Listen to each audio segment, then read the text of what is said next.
한번 좀 이렇게 고백하고 격려하는 시간을 가지면 좋을 것 같아요. 이렇게 한번 손에, 여러분 가슴에 손 한번 얹으시고요. 저를 한번 좀 따라해 보시기 바랍니다. 나는 하나님의 눈에 넣어도 아프지 않을 가장 보배롭고 가장 존귀한 존재입니다. 나는 왕관의 보석과도 같은 존재입니다. 할렐루야. 여러분이 누구라고요? 예, 왕관의 보석과도 같은 존재라고 이사야 선지자는 말씀하고 있거든요. 그렇게 귀한 분들이 오늘 예배를 드리고 있어요. 예수님께서 십자가 달려 죽으심으로 말미암아 그분을 믿는 모든 사람들은 최고의 걸작품으로 다시 창조된 줄로 여러분 믿으시기를 축원합니다. 오늘은 종려주일입니다. 종려주일은 부활절 전주일을 말하고 있고요. 또 순환주일의 첫 번째 날을 종려주일부터 시작이 됩니다. 우리가 아는 것처럼 이 날은 예수님께서 우리 죄를 대속하시려고 십자가 지고 고난받고 죽으시기 위해서 예루살렘 성에 입성하시는데 나귀를 타고 입성하실 때에 많은 무리들이 그분을 환영합니다. 호산나, 다윗의 자손으로 오신 이여 호산나를 외치면서 찬송하며 그분을 영접했기 때문에 그날을 기념해서 종려주일 이렇게 부릅니다. 종려주일은 헬라어로 쿠리아케 피닉스 이렇게 말하는데요, 피닉스는 종려나무를 말해요. 그리고 쿠리아케는 주님의 날입니다. 다시 말한다면 이 주님의 날, 귀한 날에 종려가지를 꺾어들면서 주님의 그 구속의 십자가의 대속을 기억하며 찬양하는 날, 그래서 쿠리아케 피닉스라고 그렇게 부르게 되었던 것입니다. 종려나무는 예수님의 승리를 상징하고 또 한 가지 종려나무는 악마를 대적하는 상징을 갖고 있는 축복의 나무라고 그렇게 알려져 있습니다. 이 종려주일은 주후 4세기경부터 종려주일 행사가 시작이 되었다고 합니다. 많은 성도들이 지금 보는 것처럼 종려가지를 꺾어들고 거리로 다 나와서 호산나 다윗의 자손으로 오시는 이여 찬송하리로다 호산나를 외치면서 이렇게 퍼레이드를 벌이는 그런 관습을 이 4세기부터 시작이 되었다고 합니다. 주님의 이름으로 오시는 사람에게 축복이 있을지어다 이렇게 서로 외치면서 서로 축복하면서 퍼레이드를 벌였게 되었던 것입니다. 나중에 이제 개신교가 이제 다시 새롭게 시작되면서 개신교에서도 특별히 성경 말씀 중에 마가복음 11장 1절부터 10절까지 말씀을 낭독하고 그리고 난 다음에 이제 목사님과 장로님들이 거리로 나가서 함께 무거운 십자가를 지고 모든 성도들이 함께 목사님과 장로님의 뒤를 따라가면서 여기 찬양하며 나가는, 행진하는, 여기 퍼레이드를 벌리는 그런 관습이 있었는데 요즘에는 이런 행사들은 거의 이 세계교회에서 잘 행하지 않는 모습을 보게 됩니다. 이 천주교에서나 이런 곳에서, 필리핀 같은 곳에서는 종종 하기도 하지만 우리 개신교는 거의 이런 행사를 하지 않는 것을 보게 되죠. 사라지고 있는데 이것이 없어졌다기보다는 그냥 어떤 형식이나 행사가 아니라 정신적으로 혹은 영적으로 더 관심을 가졌다, 이런 의미에서 우리 개신교는 그렇게 상징처럼 행하지는 않고 있습니다. 자, 오늘 이걸 우리 말씀을 보면 종려주일에 예수님께서 순환주일 첫째 날에 예루살렘 성으로 입성하시는 사건을 보도하는데 아주 중요한 것이 나오죠. 나귀와 나귀 새끼가 나와요. 마가복음에서는 그냥 나귀 새끼로만 기록되어 있거든요. 이 나귀와 나귀 새끼의 입장에서 본다면 이 날은 그들에게는 아주 최고의 날이 아니었겠습니까? 하나님의 창조주인데, 창조주 예수님이 나귀도 만드셨을 텐데 그 창조주가 와서 그 메시아를 자기 등에 태우고 군중들이 환호하며 박수갈채를 받으며 입성할 때에 아마 나귀 입장에서 본다면 굉장히 신나는 일이고 기쁜 일이고 태어나서 처음 누리는 그런 감격일 수밖에 없었을 것입니다. 나귀에게 있어서 이 나귀가 느끼는 것은 쓰임받는 감격이 있구나, 이것이 아니겠습니까? 쓰임받는 감격이 있구나, 나 같은 미물도 창조주를 위해서 쓰임받을 수 있구나, 이런 생각이 아니었을까요? 왜냐하면 모든 피조물이 다 하나님의 영광을 찬양한다라고 말씀하기 때문에 그래요. 제가 아시는 사모님 중에 한 분이 오래전에 처녀 때는 신령 은사를 많이 받은 분이 계셔요.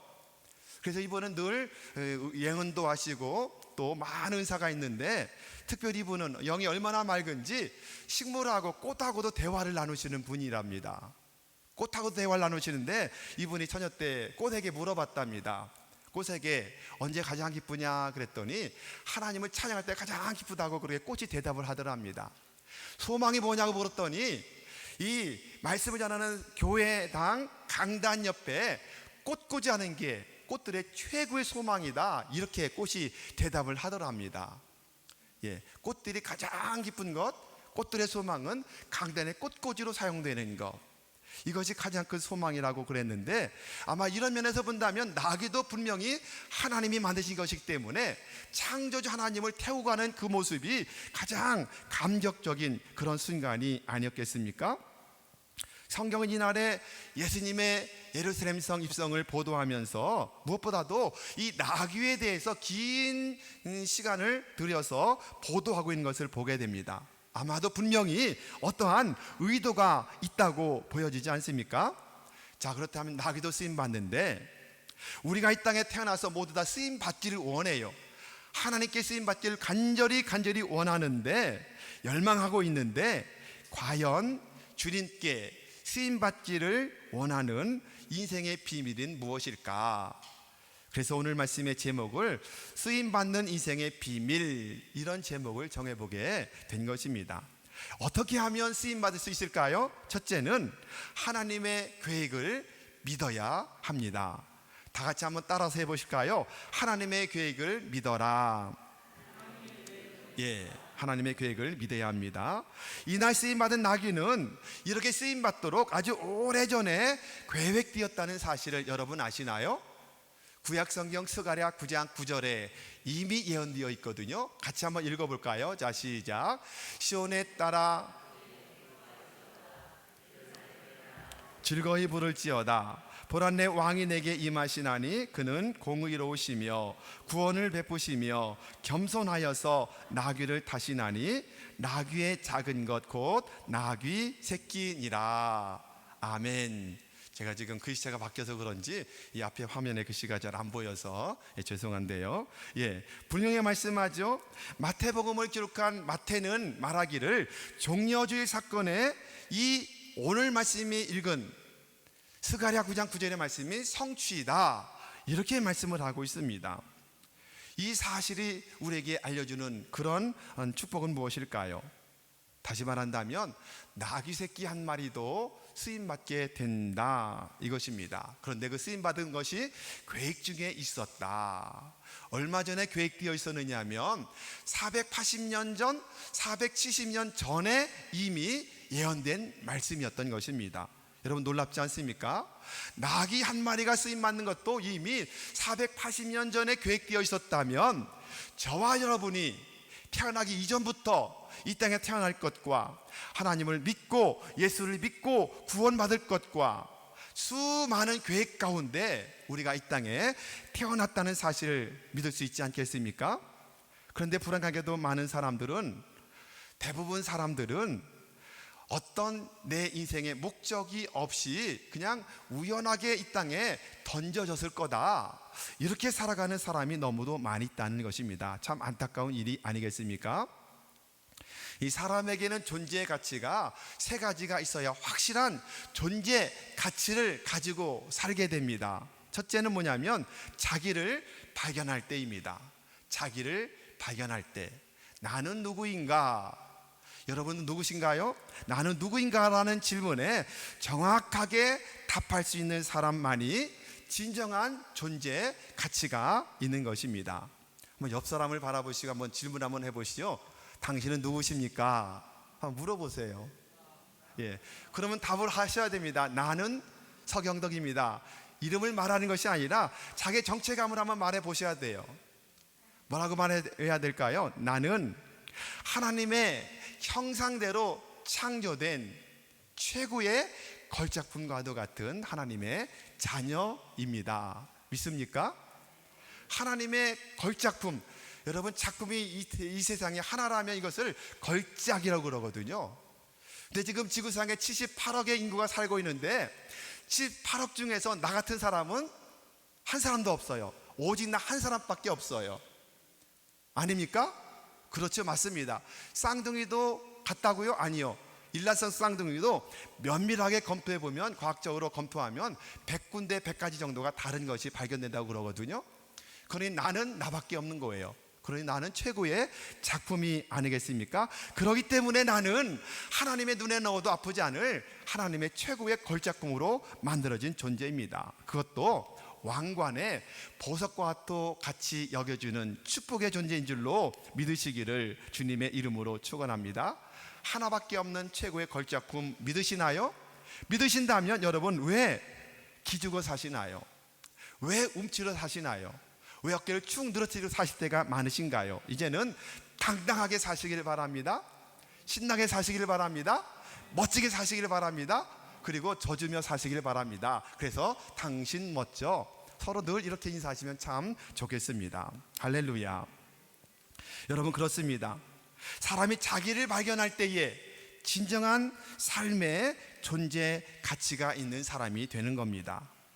여러분 자신이 나는 하나님의 자녀라는 분명한 사실을 확실히 믿고 살 때에 이미 여러분은 최고의 존재 가치 있게 사는 줄로 믿으시기를 축복합니다. 두 번째는 이것입니다. 자신의 할 일을 알 때 진정한 삶의 존재 가치가 있는 것입니다. 내가 할 일, 이것이 뭐예요? 사명을 발견하는 순간이 최고의 존재 가치가 있는 때다, 이렇게 볼 수가 있는 것입니다. 묻습니다. 여러분은 어디에서 와서 어디로 가고 있습니까? 이 질문에도 답을 할 수 있으신가요? 여러분의 삶의 목적은 무엇입니까? 왜 사십니까?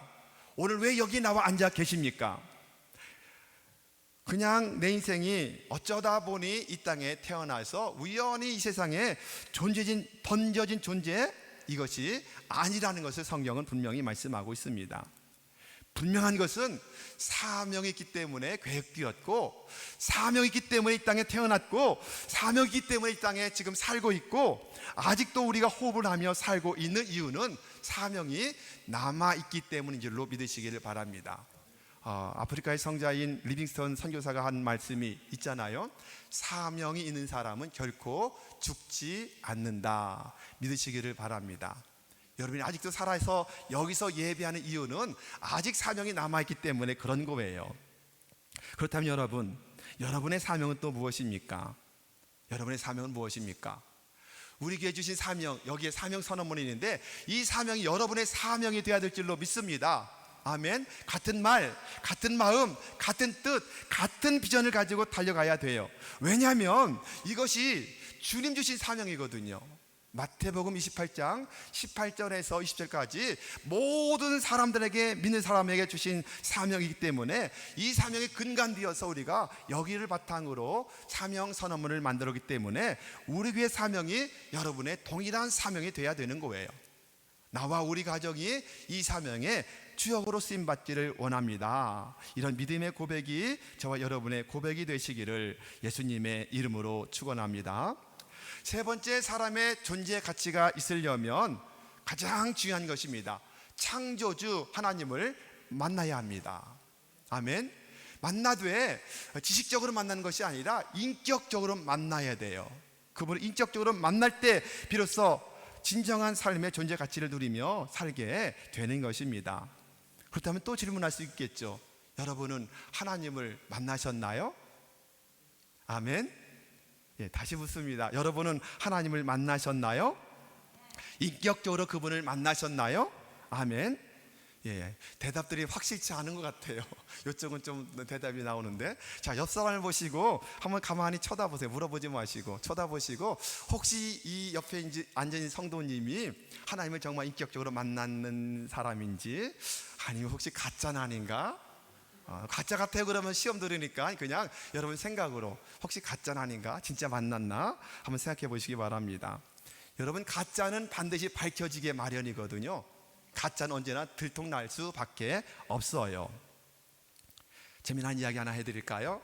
어느 가장이 열심히 회사 나가서 일하는데 갑자기 회사가 구조 조정이 일어나면서 예고도 없이 명퇴를 하라고 그렇게 사표를 내라고 말이 나왔습니다. 잘리게 된 거예요. 앞이 막막했습니다. 앞으로 어떻게 살까? 이 사실을 나만 바라보고 있는 아내와 자녀들에게 어떻게 말할까 자신이 없는 거예요. 그래서 그 다음 날도 이제 명퇴당했다고 하지 말도 못하고 그냥 아내가 싸주는 도시락을 가지고 출근한다고 그 시간에 나왔습니다. 나왔는데 갈 곳이 없잖아요. 어디를 갈까? 무엇 할까? 막막하기만 합니다.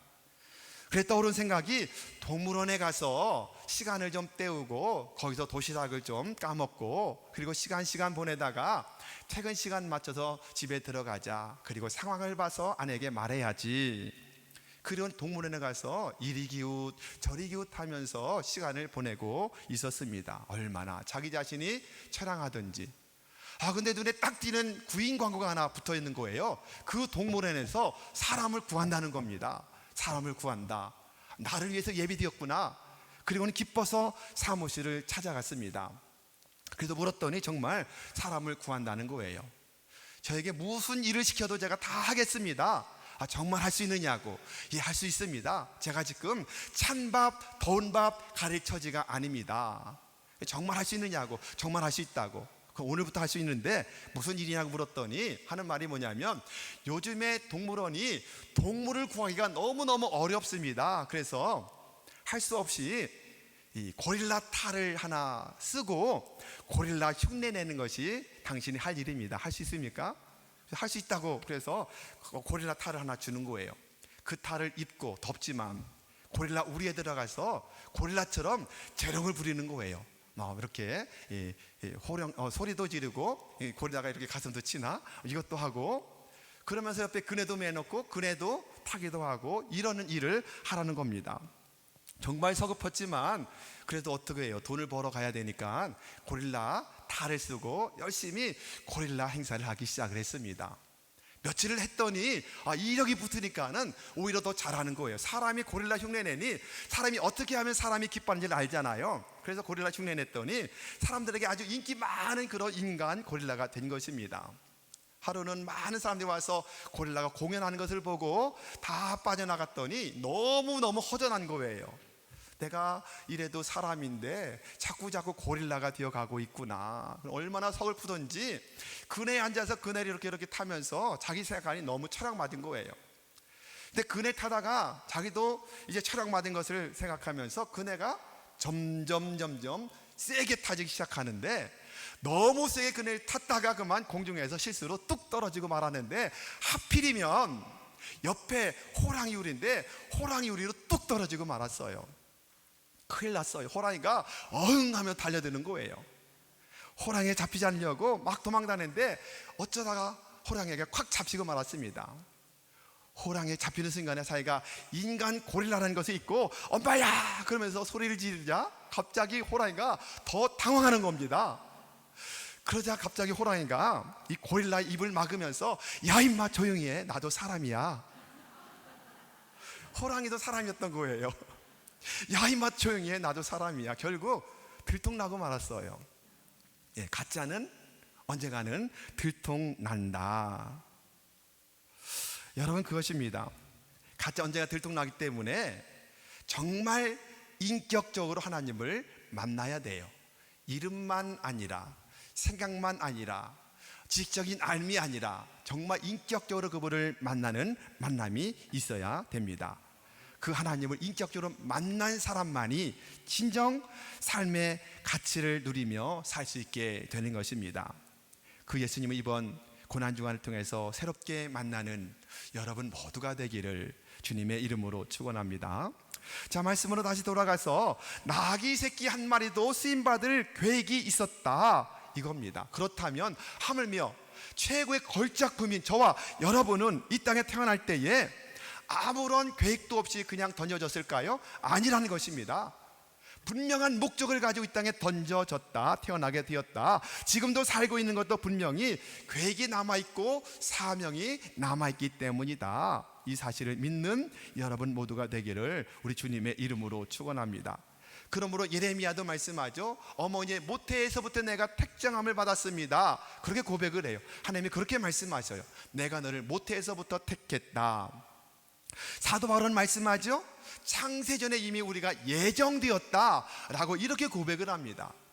그렇습니다. 어머니 모태 이전부터, 창세전부터 내가 이 땅에 태어나서 예수를 믿게 될 것, 그리고 죄송교회를 섬길 것, 직분자로 살아갈 것을 이미 예정 가운데 계획되었음을 믿고 마지막까지 귀한 사명 잘 감당하는 여러분 모두가 되기를 예수님의 이름으로 축원합니다. 두 번째로 쓰임받는 비결은 무엇일까요? 두 번째는 예수 그리스도의 주권을 인정해야 합니다. 주권을 인정하라. 예수님께서 제자들을 맞은편 마을로 보내서 나귀를 끌고 오너라 이렇게 말씀하셨어요. 그런데 오늘 본문보다는 마가복음 11장 5절 6절이 좀 더 자세하게 설명을 해주고 있거든요. 자, 5절 6절 같이 읽습니다. 시작. 거기 서 있는 사람 중 어떤 이들이 이르되 나귀 새끼를 풀어 무엇 하려느냐 하매 제자들이 예수께서 이르신 대로 말한대 이에 허락하는지라. 예수님께서 무엇이라고 이르렀어요? 가서 나귀를 끌어올 때 주인이 물어볼 거다. 무슨 권리로 나귀를 푸느냐고 묻거든. 뭐라고 대답하라 그랬어요? 주가 쓰시겠다 하라. 한마디에 주님이 쓰시겠다고 하라. 그랬더니 오늘 본문에 뭐라고 말씀해요? 허락하는지라. 마가복음에서 그렇게 말씀을 하고 있습니다. 여러분, 여기서 우리는 두 가지의 놀라운 사실을 접하게 됩니다. 첫 번째, 우리 주님은 모든 나귀에 관한 것, 그 주인에 관한 모든 것을 다 알고 계셨다, 이것입니다. 이것을 뭐라고 그래요? 그리스도의 전지성 그러죠. 모든 걸 다 아신다. 그러기에 우리 안고 일어섬도 알고 있는 줄 여러분 믿으시기를 주님의 이름으로 축원합니다. 그러기에 이것을 가르쳐서 우리 신학적으로 본다면 예수님의 주권, 그렇게 말하죠. 주권이다. 이 주권을 영어로 본다면 로드십이에요. 로드십. 로드십이 뭐예요? 로드십은 지금 보시는 그대로입니다. 예수님의 주되심을 인정하고 순종하며 사는 것을 로드십, 그리스도의 주권이라고 말씀하죠. 우리의 모든 것을 다 아셔요. 그리고 또 한 가지, 그분은 우리의 주인 되셔요.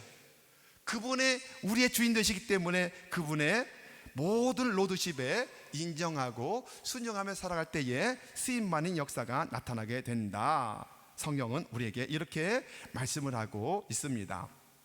먼저 우리 주님은 전능하신 분이십니다. 그리고 전지하신 분이십니다. 모르는 것이 아무것도 없으셔요. 시편지자가 고백하죠. 나의 앉고 일어섬도 그분은 아십니다. 내 말의 혀도 다 아십니다. 이렇게 말씀을 하고 있습니다. 여러분, 그러기에 사람을 속일 수 있고 사람에게는 숨길 수도 있지만 하나님을 속일 수 없어요. 하나님께 숨길 수 있는 것도 아무것도 없는 줄을 확실히 믿는 여러분 모두가 되기를 바랍니다. 그러므로 예수님은 우리의 머리털까지도 다 세시는 분이시다, 그렇게 말씀해요. 여러분의 머리카락이 몇 개인지 아시는 분 계신가요? 제가 상을 좀 드릴게요. 우리는 몰라요. 하루에 몇 개가 빠지고 몇 개가 새로 나는지 나는 몰라요. 내 머리카락도 모르는데 주님은 아신다고 말씀하고 있습니다. 그렇게 전지하신 주님께서 모든 것을 아시기 때문에 어떻게 해요? 우리가 무심코 내뱉은 말 한마디도 다 아시고 심판날에 그 말 때문에 신문받게 될 것이다, 이렇게 말씀을 하고 있어요. 이 마태복음 12장 36절 말씀 한번 읽어볼까요? 자, 시작. 내가 너희에게 이르노니 사람이 무슨 무익한 말을 하든지 심판날에 이에 대하여 신문을 받으리니. 우리가 말하는 말 한마디 다 아시고 계셔요. 그리고 잊어버리고 사라지는 것이 아니에요. 말 한마디도 여러분 조심하시기를 바랍니다. 그러기에 저도 조심하겠습니다. 그리고는 항상 부정적인 말, 정죄하는 말, 비판하는 말, 이런 말은 쓰지 마시기 바랍니다. 오히려 사랑하고 축복하는 말을 많이 쓰기 바랍니다. 절대 긍정, 200% 믿음의 말만 써서 사람을 살리십시오. 세우십시오. 그리고 미고 사축의 말을 많이 하십시오. 미고 사축이 뭔지 아시나요? 미안합니다. 고맙습니다. 사는 그럼 뭘까요? 사랑합니다. 축은 뭘까요? 축복합니다. 다 같이 미안합니다, 고맙습니다, 사랑합니다, 축복합니다. 이런 말, 미고다측의 말을 많이 쓰는 여러분 모두가 되기를 주님의 이름으로 축원합니다. 나귀가 어디에서 무엇하며 그 주인이 누군지를 정확하게 알고 계셨던 우리 주님은 지금도 우리의 생각을, 우리의 마음을, 행동을 다 알고 계십니다. 그러므로 여러분, 한 영혼을 실족케 하지 말아라 주님 말씀하시죠. 작은 자 한 영혼 실족케 만들면 차라리 그 목에 연자 맷돌을 메고 물에 빠뜨리는 것이 더 낫다, 이렇게 말해요. 사람이 연자 맷돌 목에 걸고 물에 빠지면 어떻게 돼요? 반드시 죽습니다. 그것은 뭐예요? 살인하는 것과 동일하다, 이렇게 말씀해요. 그러게 내 말 한마디, 행동 하나로 한 영혼이 실족해서 주를 떠나게 되었다면 그 책임은 누구의 것이다? 나에게 있다, 우리의 것이다 라고 분명히 말씀하고 있습니다. 그러기에 모든 것을 다 아시는 주님 앞에 숨길 것도 없고 또 알지 못하는 것이 아무것도 없기 때문에 우리의 언행심사도 항상 조심하시고 한 영혼 나 때문에 실족하지 않도록 늘 깨어 영적 분별력을 가지고 살아가는 여러분 모두가 되기를 주님의 이름으로 축원합니다.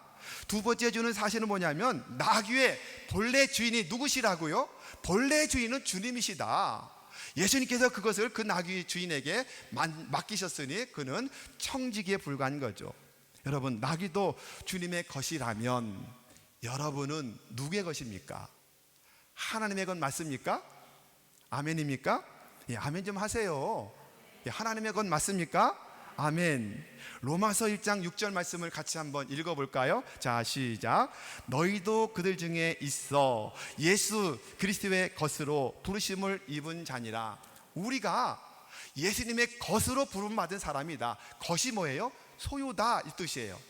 예수님의 소유로 우리가 부름을 받았다. 그러니 저와 여러분은 누구의 것이에요? 주님의 것. 그렇습니다. 나만이 아니라 여러분의 자녀 누구의 것입니까? 주님의 것. 여러분 주신 재능 누가 주셨습니까? 주님이 주셨습니다. 여러분이 주신 집 누가 주셨어요? 확실히 믿습니까? 여러분이 있는 돈 다 누구의 것입니까? 주님 것입니다. 그러면 하나님이 필요해서 달라고 하시면 드릴 용의는 있으신가요? 아멘. 예. 그러면 지갑을 지금 꺼내서 저한테 던지세요.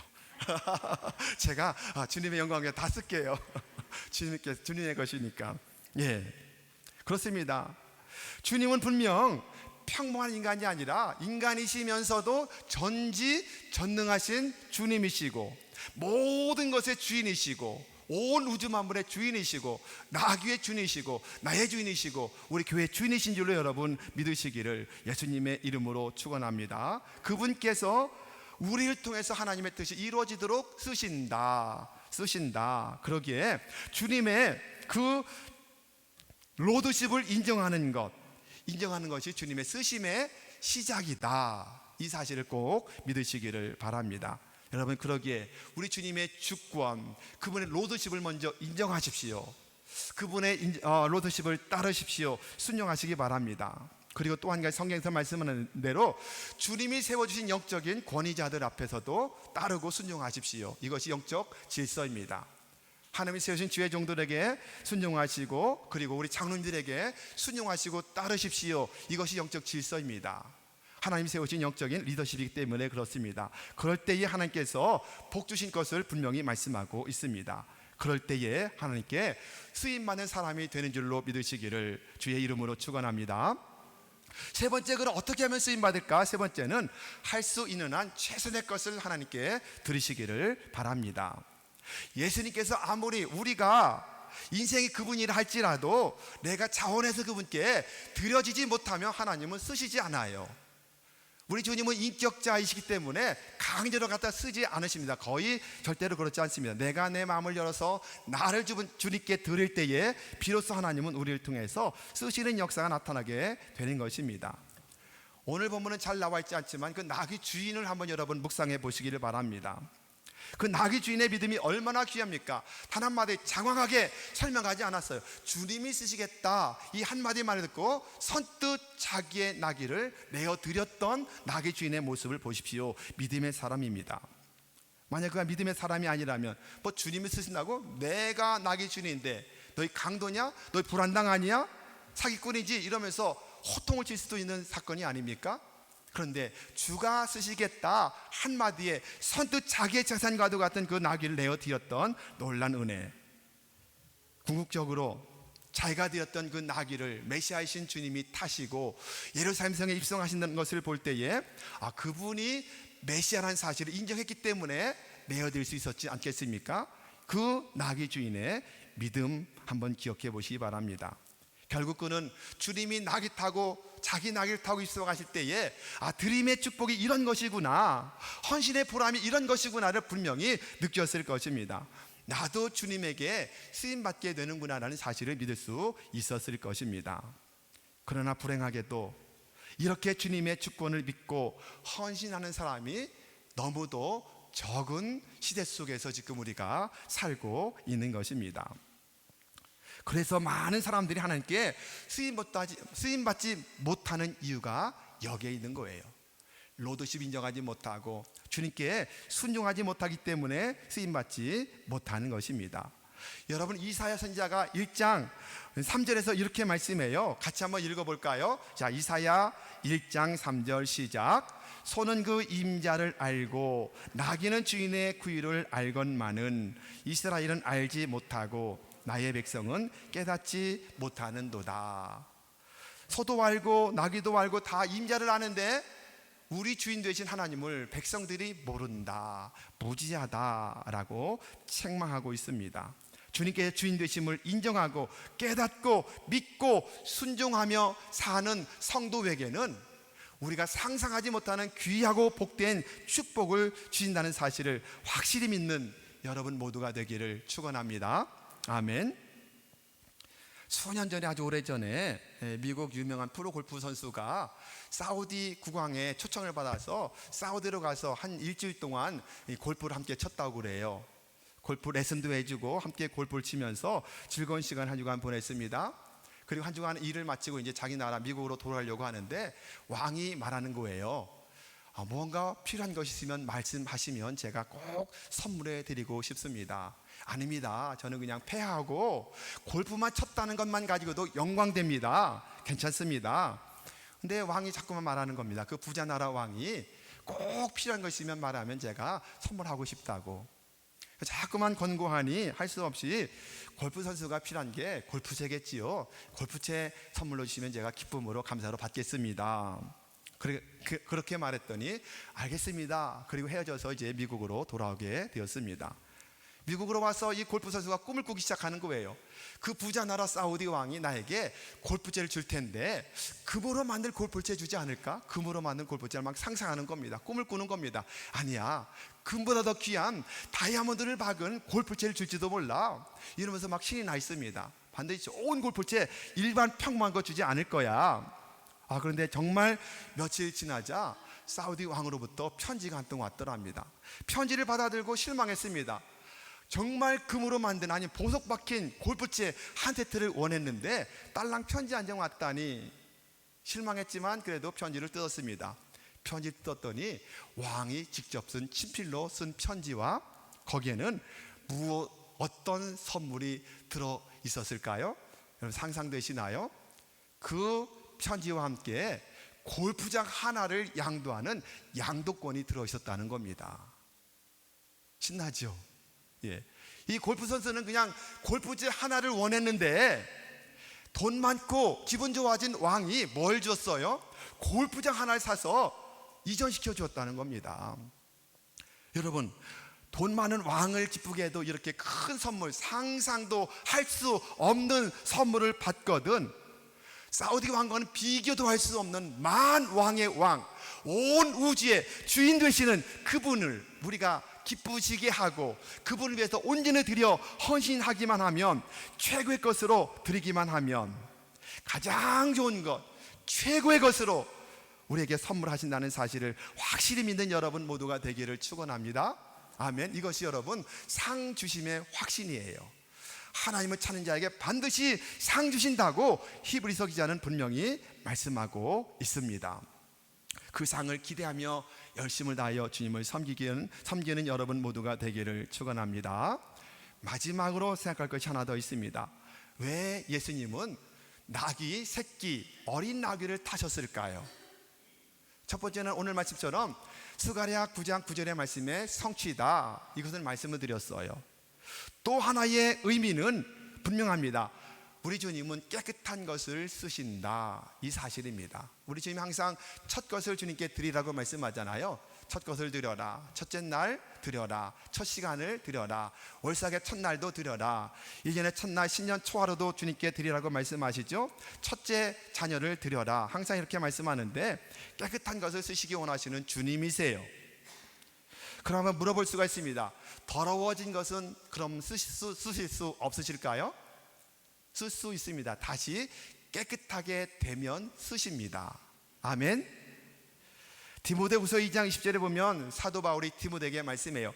큰 집에는 금그릇, 은그릇, 나무그릇, 그런 여러 가지 질그릇까지 있는데 귀 쓰는 것도 있고 천이 쓰는 그릇도 있지만 정작 쓰이는 것은 깨끗한 그릇을 쓰신다, 이렇게 말씀해요. 깨끗하게 씻겨지면 쓰는 거예요.